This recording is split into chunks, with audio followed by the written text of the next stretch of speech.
is the word preparation. Only people who knows how to prepare will possess the land. Malinaw po? Kapag walang preparation, walang possession. Yan lang po natin mga kapatid. Alam niyo po, every now and then, si Lord magpapakita siya ng pattern. Okay? Papakita siya ng pattern how He can move a leader from just a promise to a possession. Sino diting naniniwala ka pinangakuan ka ng Panginoon ng cell group? Sino diting naniniwala ka pinangakuan ka ng Panginoon ng 12 strong disciples? Parang yung iba, Lord, na nag-amen na magkaka-12. O, tingnan niyo, lumakas, di ba? Sino diting pinangakuan ka ni Lord na magkakaroon ka ng bahay at lupa? Mas malakas ang amen. Sino din pinangakuan ka ni Lord na magkakaroon ka ng 5 million sa bank account mo? Magbukas ka muna ng bank account. Wala ka pa mang bank account eh. Joke lang po mga kapatid. So everybody say the word preparation. Alam niyo po, nung tinignan ko po yung buhay ni Joshua, when he brought the Israelites, for 39 years, paikot-ikot po sila sa wilderness. Tama? And then one day, sabi ng Panginoon, I will take Moses. Joshua, it's your turn. Ikaw na ngayon ang magiging leader. Ikaw na ngayon ang magtatawid.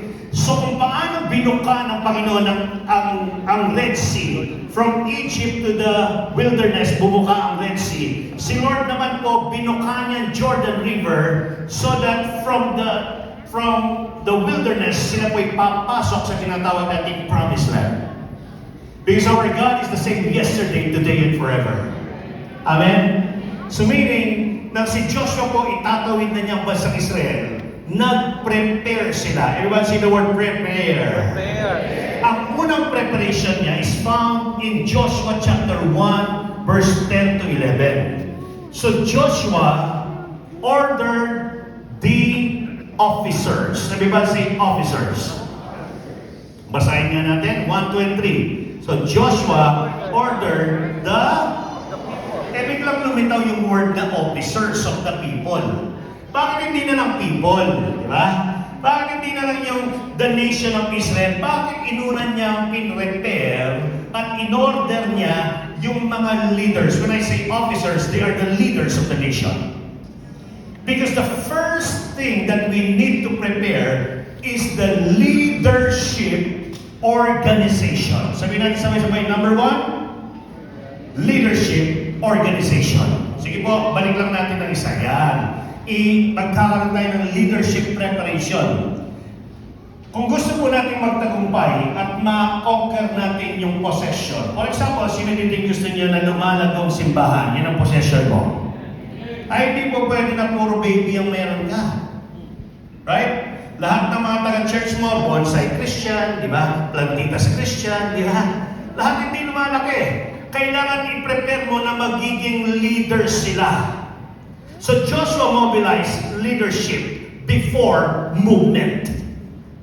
Hindi muna sila tumawid hanggang yung mga leaders ay ready na. Alam niyo po sa G12 Vision, it's very important to see the life of Jesus Christ. Ang ating Panginoong Jesucristo, hindi siya bumalik sa langit at kinonquer yung Jerusalem, down to Judea, to Samaria, to the uttermost part of there, until the 12 are prepared. Amen. Kasi iba-iba yung piniprepare natin, no? For example, ako, mahilig ako sa ilaw. I-prepare ko itong ilaw na ito. I-prepare ko yung camera dito. I-prepare ko yung mga sound system. Magandang preparation yan. Pero hindi yan ang pampalago ng simbahan. Ang tunay na pampalago ng simbahan, leaders. Because if you fail to prepare the leaders, you will fail to conquer the possession. Amen po ba tayo doon? Without vision, without organization, will never reach its destination. Gusto mo maging 500 na church mo? Mag-raise up ka muna ng 50 leaders. Andiyan po ba kayo? Sinitin yung mga cell leaders pagtaas ng kamay. Cell leaders, wala ba? Okay. Gusto niyo bang makapag-complete na, gusto niyo bang mag-build yung 144 niyo? Dapat meron man ng 12 leaders. hanggang ang 12 leaders mo, 12 members pa rin yan, hindi ka makakapag-build. Because building requires leadership preparation. Now, tingnan po natin itong illustration na ito. Lagi pong pinapakita ito, no? Yung illustration ng ating shine, pwede bang makilabas yung illustration ng ating primary ritual? At you will find that ano po, doon sa ating mismong PowerPoint. I have it there. So, alam niyo ba mga kapatid, ano po, na kailangan po ng structure. Everybody say structure. Makikita mo yan sa PowerPoint. Ano po? So there is something called the structure. Alright? Yung structure na yan parang ganito. Si pastor may 12. Okay? Si pastor's wife may 12 din. Tama? Everybody say structure. Hindi mo pwedeng si Pastora Remy may 12, pero yung 12 niya, walang 12. Come on, there you go. Okay, pinawisan ako sa'yo siya. Hala ka, hindi mo mapapalabas yan. Okay, tingnan po natin ito.